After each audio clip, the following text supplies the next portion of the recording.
Depuis toujours, l'être humain cherche le bonheur. Nous pensons qu'il se trouve quelque part, dans une autre ville, dans un autre travail, avec une autre personne, avec plus d'argent, plus de succès, plus de reconnaissance. Nous courons après quelque chose que nous pensons ne pas encore avoir. Mais imagine un instant que le bonheur que tu recherches depuis si longtemps ne soit pas quelque chose que tu dois trouver. Imagine qu'il soit déjà en toi. Le problème n'est peut-être pas que tu n'as pas assez. Le problème, c'est que tu as appris à croire que tu serais heureux seulement lorsque tu aurais davantage. 1. Nous cherchons constamment à l'extérieur. Regarde autour de toi. Depuis ton enfance, on t'a peut-être appris que la réussite était la clé du bonheur. Obtenir un diplôme, trouver un bon travail, gagner de l'argent, acheter une belle maison, être aimé, être admiré.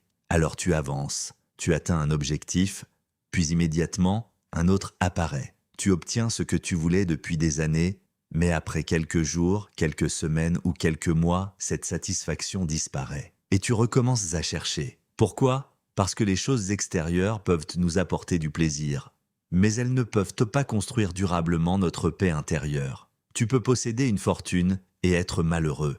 Tu peux être entouré de centaines de personnes et te sentir seul. Et à l'inverse, tu peux avoir très peu de choses et ressentir une profonde tranquillité. Le bonheur ne dépend donc pas uniquement de ce que tu possèdes. Il dépend aussi de la manière dont tu regardes ta vie.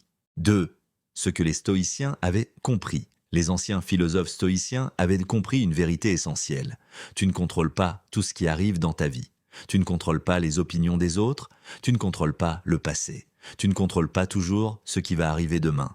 Tu ne contrôles pas les événements qui viennent frapper à ta porte. Mais il existe une chose sur laquelle tu peux travailler chaque jour, ta manière de réagir. Quelqu'un peut te critiquer, quelqu'un peut te rejeter, un projet peut échouer, une opportunité peut disparaître, la vie peut prendre une direction que tu n'avais jamais prévue. Tu ne peux pas toujours empêcher ces choses d'arriver, mais tu peux décider de ne pas leur donner le pouvoir de détruire ta paix intérieure. Et c'est là que commence une véritable liberté. 3.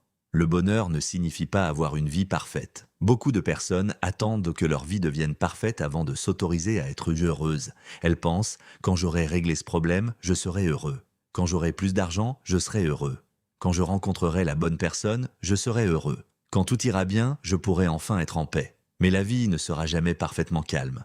Il y aura toujours un problème, toujours une inquiétude, toujours quelque chose que tu aimerais améliorer. Si tu attends que tout soit parfait pour être heureux, tu risques d'attendre toute ta vie. Le véritable objectif n'est donc pas de construire une vie sans problème, c'est d'apprendre à rester solide lorsque les problèmes apparaissent. 4. Apprendre à apprécier ce que tu as. Prends quelques secondes et regarde ta vie différemment. Peut-être que tu as des choses que tu considères aujourd'hui comme normales, mais dont tu rêvais autrefois. Ton téléphone, ton logement, une personne qui t'aime, ta famille, ta capacité à marcher, à respirer, à apprendre, à recommencer. Nous sommes souvent tellement concentrés sur ce qui nous manque que nous oublions complètement ce que nous avons déjà. Et c'est l'un des grands pièges de l'être humain. Nous regardons celui qui possède plus que nous, au lieu de regarder tout ce que nous avons déjà parcouru. La gratitude ne signifie pas arrêter d'avoir des ambitions. Tu peux vouloir progresser, tout en étant reconnaissant pour ce que tu possèdes aujourd'hui. Tu peux vouloir une meilleure vie, sans détester celle que tu vis actuellement. 5. Ne laisse pas les autres définir ton bonheur. Un autre piège consiste à chercher constamment l'approbation des autres. Tu veux être aimé, tu veux être accepté, tu veux que les autres reconnaissent ta valeur, mais si ton bonheur dépend constamment du regard des autres, alors tu leur donnes le contrôle de ton esprit. Si quelqu'un t'apprécie, tu te sens bien. S'il te critique, tu te sens mal. S'il te répond, tu es heureux. S'il t'ignore, tu souffres. Tu deviens prisonnier de leurs réactions. Tu dois comprendre quelque chose, ta valeur ne dépend pas de l'opinion des autres. Les gens peuvent te comprendre ou ne pas te comprendre. Ils peuvent t'aimer ou ne pas t'aimer. Ils peuvent reconnaître tes efforts ou les ignorer. Mais cela ne change pas qui tu es. Travaille sur toi, construis ton caractère, sois fier de tes progrès et laisse le monde parler. 6. Le bonheur se construit dans les petites choses. Peut-être que le bonheur n'est pas un événement extraordinaire. Peut-être qu'il se cache dans les moments que tu ignores, un matin calme, une conversation sincère, un repas avec ceux que tu aimes, une promenade, une musique qui te rappelle un souvenir, le sentiment d'avoir accompli quelque chose après des heures d'effort, le silence après une journée difficile. Le bonheur n'est pas toujours spectaculaire. Parfois, il est silencieux.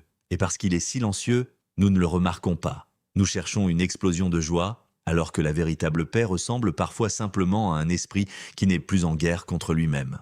7. Apprendre à être seul avec soi-même. Pose-toi cette question. Es-tu capable d'être seul sans te sentir vide? Si tu as constamment besoin de distractions, de réseaux sociaux, de messages, de personnes autour de toi, peut-être que tu évites quelque chose. Apprendre à être seul ne signifie pas rejeter les autres. Cela signifie apprendre à apprécier ta propre présence. Lorsque tu peux rester seul avec tes pensées, sans avoir besoin de fuir, tu commences à mieux te connaître. Et lorsque tu te connais mieux, tu deviens moins dépendant de ce que les autres pensent de toi. Tu comprends tes forces, tu acceptes tes faiblesses, tu comprends tes erreurs et surtout, tu comprends que tu n'as pas besoin d'être parfait pour mériter la paix. Si cette vidéo t'a parlé, abonne-toi pour d'autres réflexions sur la philosophie, le stoïcisme et la maîtrise de soi.